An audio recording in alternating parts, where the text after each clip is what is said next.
Hi, ಎಲ್ಲರಿಗೂ ನಮಸ್ಕಾರ. ನಮ್ಮೆಲ್ಲರಿಗೂ ಸ್ವಂತವಾಗಿ ಮನೆ ತಗೋಬೇಕು ಅನ್ನೋ ಆಸೆ ಇರುತ್ತೆ. ಆ ಮನೆ ಸ್ಟ್ರಾಟಜಿಕ್ಕಾಗಿ ಹೇಗೆ ಫ್ರೀಯಾಗಿ ತಗೊಳೋದು ಅನ್ನೋದು ಈ ವಿಡಿಯೋದಲ್ಲಿ ನೋಡೋಣ. ಈಗ ನಾವು ಒಂದು 30 lakhsಗೆ ಮನೆ ತಗೋಬೇಕು ಅನ್ನೋ ಪ್ಲ್ಯಾನ್ ಮಾಡ್ತೀವಿ. ಅದರಲ್ಲಿ ನೀವು ಒಂದು 6 lakh ಬಂದು ಡೌನ್ ಪೇಮೆಂಟಾಗಿ ಪೇ ಮಾಡಬೇಕಾಗುತ್ತೆ.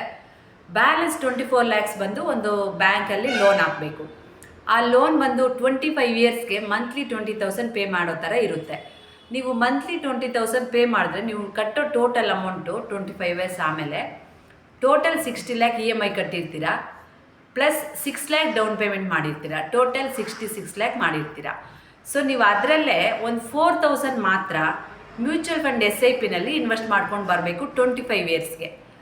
ಆಫ್ಟರ್ 25 years ನೀವು ಎಷ್ಟು ಇನ್ವೆಸ್ಟ್ ಮಾಡಿರ್ತೀರ ಅಂತಂದರೆ 12 lakhs ಇನ್ವೆಸ್ಟ್ ಮಾಡಿರ್ತೀರ. ನಿಮಗೆ 25 years ಆದಮೇಲೆ 12 lakhsಗೆ ಎಷ್ಟು ಇನ್ಕಮ್ ಬಂದಿರುತ್ತೆ ಅಂತ ನೀವು ಥಿಂಕ್ ಮಾಡ್ತೀರಾ? Total 1 crore. ಈಗ total expense 78 lakh, income 1 crore, 22 lakh extra, ಮನೆ ಬಂದು ಫ್ರೀಯಾಗಿ ಬರುತ್ತೆ. ಇದರಲ್ಲಿ ನಿಮಗೆ 2 ಆಪ್ಷನ್.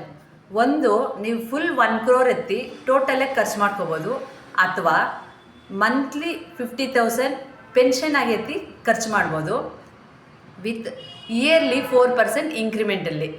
ಆದರೆ ಮತ್ತೆ ನೀವು ಆಫ್ಟರ್ 25 yearsಗೆ ನಿಮ್ಮ ಮಕ್ಕಳಿಗೂ 10 crore ಸೊತ್ತು ಬಿಟ್ಬಿಟ್ಟು ಹೋಗೋ ಥರ ಇರುತ್ತೆ.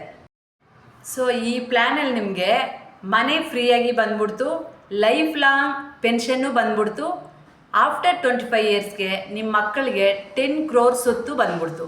ಇದಕ್ಕಿಂತ ಬೇರೆ ಏನು ಬೇಕು? 1 stone 3 birds.